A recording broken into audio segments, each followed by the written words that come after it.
Langoy!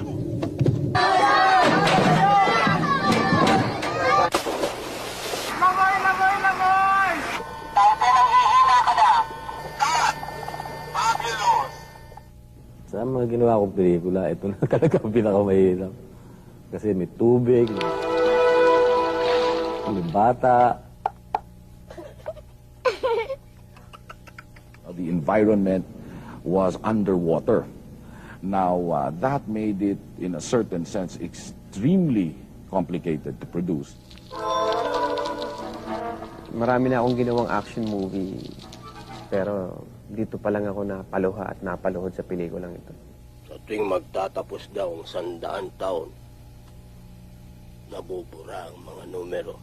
It's a story about redemption. It's man against nature, against himself. It raises environmental concerns. I don't think we can come up with a better team than this. This is one of the best teams, if not the best, Filipino filmmaking team. This is a project that can only come once in a lifetime. I still can't believe we got the film shot at all.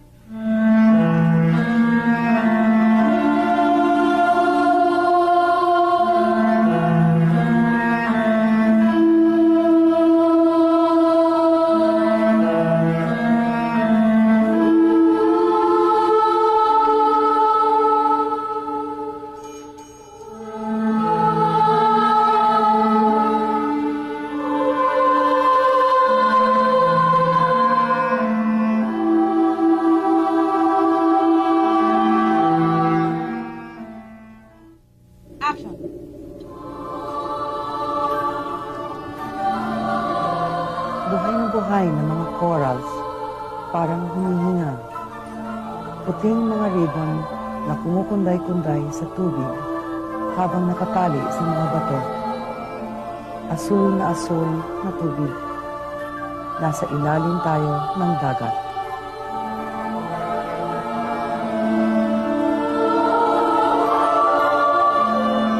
Muro Ami.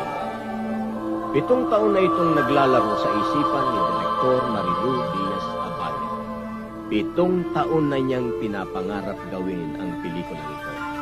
Itong subject ng Muroami ay una kong nalaman nung 1992 nga, nagkaroon ng maraming exposés about it, nabasa ko at eventually in my travels, kilala din ako ng ibang mga tao na nagmumuroami diving. Marilu Diaz-Abale, batikang direktor at batikang scuba diver. Isang tunay na mangingibig ng dagat. But more than anything, I found it to be a good venue or a good subject to find a way to look, to work with children and the sea, to combine these two elements which are very close to my heart. Arya!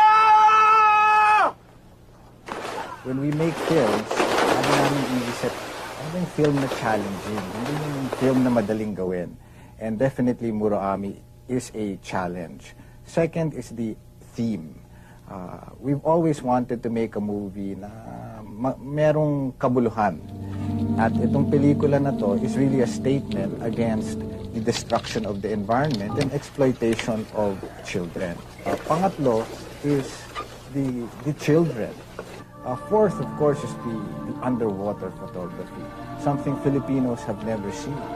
A Filipino's concept of Philippine underwater photography is Jezebel swimming for 2 minutes in a swimming pool.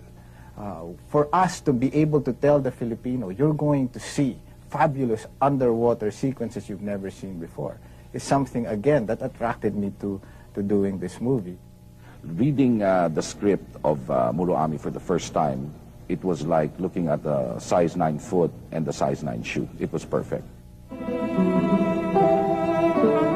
Ang pasyang gawin ng Muroami ay akmang-akma sa layunin ng GMA Films. Ang lumikha ng may pagmamalaking mga pelikulang dekalidad, mga pelikulang Pilipino na kikilalanin at ipagbubunyi ng daigdig. The challenges involved allowed us to maintain the objective of pushing the envelope forward, having or being benefited with well, the participation of some of the best and finest we have locally. Kumusta? Titik, maestro! Pwede! Muroami, isang mapanganib at mapanirang pamamaraan ng pangingisda. Kinakrush yung corals para mapalabas yung mga isda na lalambatin. Gumagamit dito ng mga bata. Mga bata kasi sila yung cheap labor at mas madaling pagkasyahin ng mga 200 na bata sa isang ship kesa kung kukuha sila ng matatanda. Para sa mga tagapagtaguyod ng kalikasan ng kapaligiran, isang kontrobersyal na issue ang Muroami. Pamilyar na issue ito para sa veteranong manunulat na si Ricky Lee, isa sa mga scriptwriter ng pelikula. Dati na siyang nakapag-research tungkol sa Muroami, kaugnay ng isang maikling pelikulang ginawa ng yumaong si Lino Broca. Si Jun Lana ang co-writer ni Ricky sa pelikula. Gumawa si Jun ng karagdagang research. Nagpunta siya sa mismong mga lugar na laganap ang Muroami.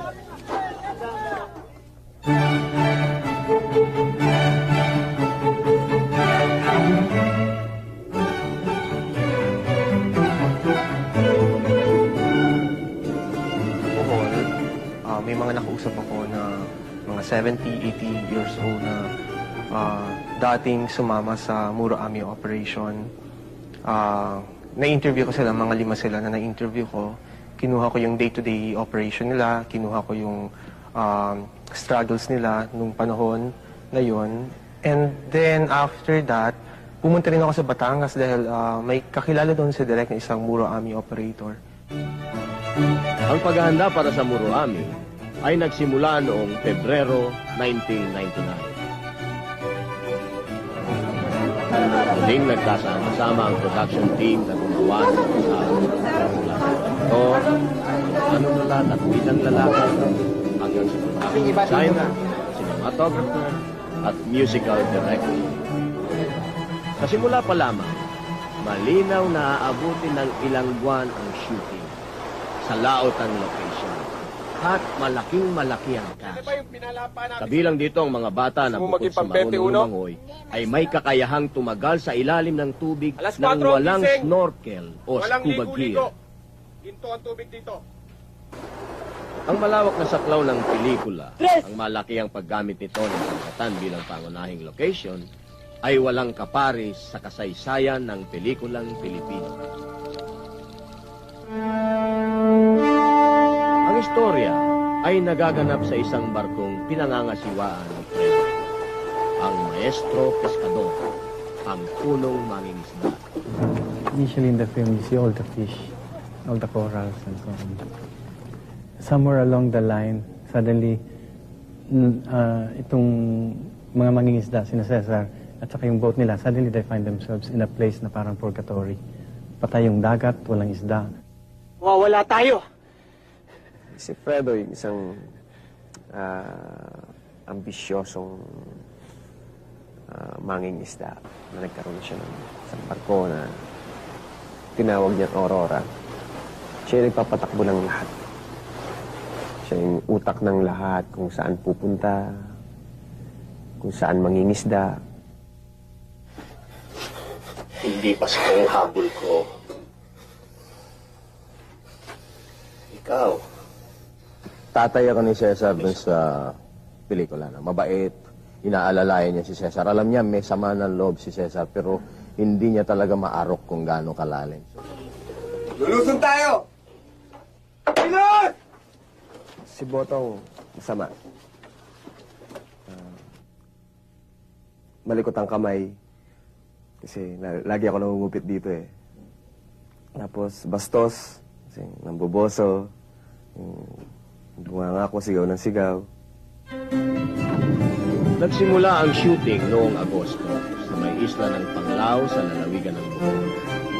Ang shooting ng pelikula ay magulat, maaksyon, hindi mali.